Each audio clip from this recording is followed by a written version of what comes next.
2024年9月25日、船橋競馬場11レース、日本テレビ杯の前日予想を見ていきましょう。本日のコンテンツは RB ストライクです。RB ストライク。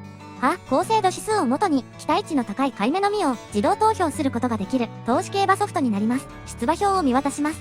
指数1位は9番の何はさておきで 97.0 です。次が11番のギガキングで 92.8、そして13番のメイションハリオで 90.3 と続いています。指数タブを開きます。前走は4番の指数が101で最も高いです。予想のご参考にしてくださいね。